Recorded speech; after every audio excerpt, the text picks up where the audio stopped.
नमस्कार, मैं हूं दीपाली राणा। आप देख रहे हैं योर मनी, पर्सनल फाइनेंस से जुड़ा हमारा बेहद ही खास शो जो हम लाते हैं ताकि आपकी कर सके मदद और सिखा सकें आपको निवेश के गुर। क्योंकि सपनों को पूरा करने के लिए छोटी छोटी सेविंग्स भी बहुत इंपॉर्टेंट होती हैं और योर मनी यही आपको सिखाता है कि जल्द से जल्द शुरुआत कीजिए।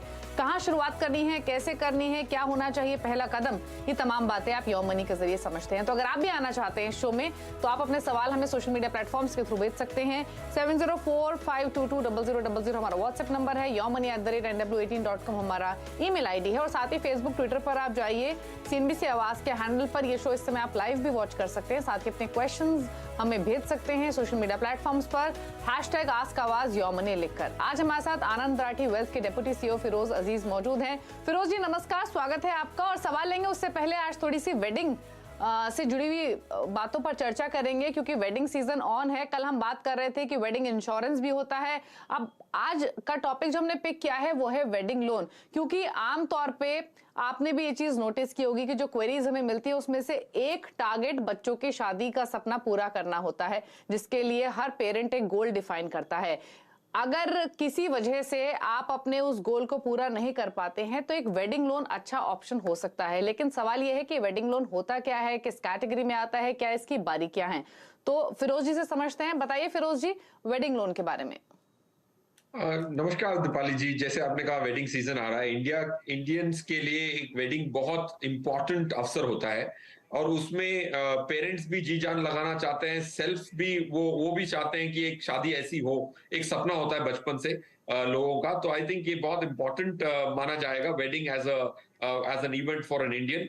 Point one. पॉइंट टू, इसमें क्या होता है कि काफी बार जैसे आपने कहा शॉर्ट पड़ जाते हैं पैसे, महंगाई भी कभी लगाम नहीं रहती, महंगाई काफी महंगी हो जाती है, काफी ज्यादा हो जाती है, तो आप अपने पैसे पूरे नहीं पड़ते तो आप एक वेडिंग लोन ले सकते हैं। वेडिंग लोन की खासियत यह है कि एक अनसिक्योर्ड लोन है दीपाली जी, इसमें कोई कोलैटरल की जरूरत नहीं पड़ती।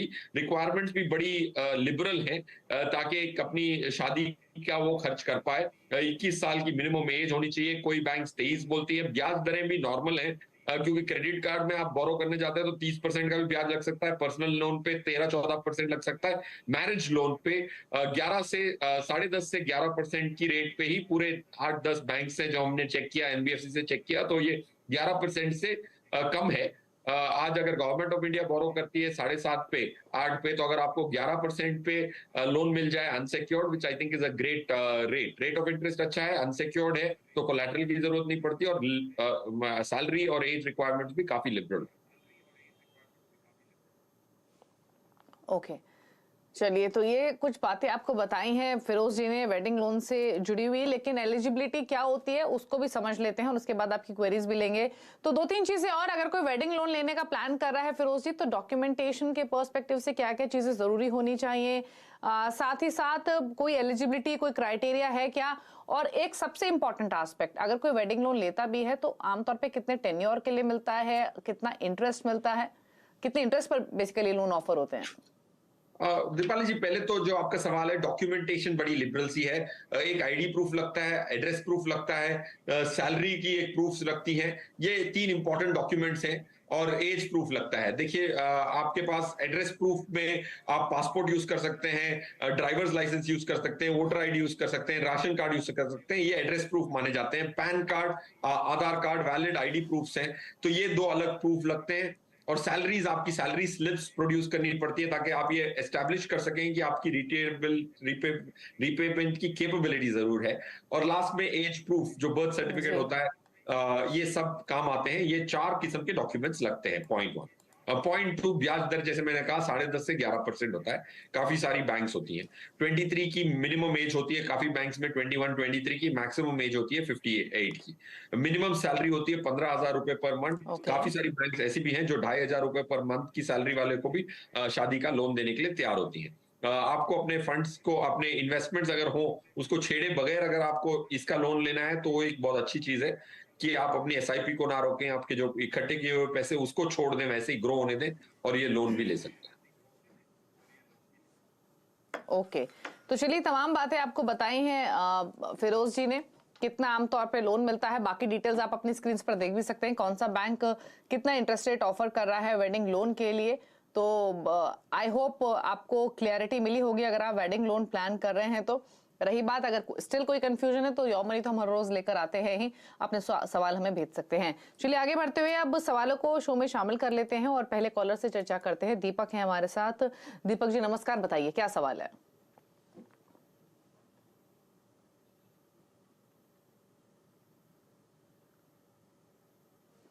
दीपक अगर आप सुन पा रहे हैं तो प्लीज अपना क्वेश्चन पूछिए। चलिए इनसे बातचीत नहीं हो पा रही है किसी कारण, सवाल ले लेते हैं इनका। इनकी फिलहाल एसआईपी चल रही है 20,000 के आसपास की, 10,000 एसआईपी और ऐड करना चाहते हैं।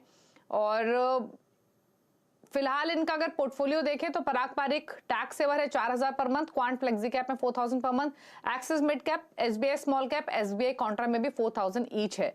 तो ये इनकी एसआईपीज हैं। इसके अलावा ईपीएफ में हर महीने ये 2,500 का निवेश कर रहे हैं जिसकी वैल्यू 7.5 लाख हो चुकी है।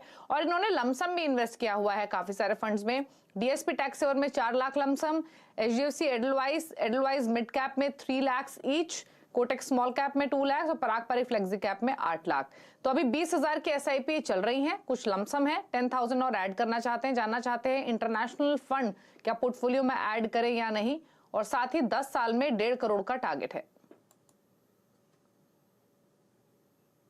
दीपाली जी, दीपक का अगर हम पोर्टफोलियो देखें तो कुल मिला के 27 लाख रुपए इनके इकट्ठे हो चुके हैं। इक्विटी म्यूचुअल फंड में 7 लाख रुपए ईपीएफ में है। ईपीएफ एक डेट इंस्ट्रूमेंट है। अगर हम तालमेल देखें तो 35 लाख में से 20% इनका सही मात्रा में डेट में है और बाकी इक्विटी में है। So I think that's a great tick mark. 80-20 का एसेट एलोकेशन चल रहा है। सेकंड पॉइंट ये है कि आपकी अगर जो 30,000 रुपए की एफएसआईपी 20+10 जो करना चाहते हैं उसको अगर हम 12% पे ग्रो करें और आपका जो करंट पैसा है वो 12% पे ग्रो हो तो आप 1.5 करोड़ पे 10 साल में पहुंच जाते हैं। That's a second good news. Point 2। Point 3, आपके पास डेट के लिए है ऑलरेडी, इसीलिए मैं उसमें रेकमेंड नहीं करूंगा। इक्विटी स्कीम्स जो हैं उसमें थोड़ा बदलाव की जरूरत है। ईडलवाइज का मिड कैप मेरे हिसाब से आपको एग्जिट करना चाहिए, क्वांट फ्लेक्सी कैप एग्जिट करना चाहिए, DSP tax saver, Axis mid cap और पराग पारिक फ्लेक्सी कैप, ये जो 5 स्कीमें हैं इनमें मेरे हिसाब से आप तब्दीली कर सकते हैं ग्रेजुअली एग्जिट लोड खत्म करने के बाद। और जो स्कीम्स आप एंटर कर सकते हैं, एचडीएफसी फ्लेक्सी कैप है। एचडीएफसी फ्लेक्सी कैप में रोशी जैन जो नई फंड मैनेजर है वो बहुत बेहतरीन कर रही है। प्रशांत जैन को अच्छी तरह से उन्होंने उनके शूज को स्टेप इन किया है। That's point 1. Kotak emerging equities mid cap scheme, पंचगज श्रीब्रेवाल की आईसीआईसीआई प्रू फोकस्ड इक्विटी, ये भी शंकरन नरेन खुद इस स्कीम को देख रहे हैं जो इस कंपनी के सीआईओ हैं। फ्रैंकलिन इंडिया ब्लू चिप वेंकी फंड मैनेजर है। रोशी जैन उसकी फंड मैनेजर थी जो एचडीएफसी में चली गई हैं। वो भी बहुत बारीकी से ये फंड देख रहे हैं। ये फंड में काफी आईटी सेक्टर का एक्सपोजर लिया गया है। पीएसयू उसको एग्जिट किया गया है lately. Invesco India multi cap, Tahir बादशाह जो सीआईओ हैं वो भी बहुत अच्छा प्रदर्शन दे रहे हैं। So these are the 5 schemes you can enter. And जो स्कीम्स मैंने आपको रीड आउट की थी उसको आप एग्जिट करें। जो 3 स्कीम्स आप अपनी स्क्रीन पे देख रहे हैं उनमें बने रहें।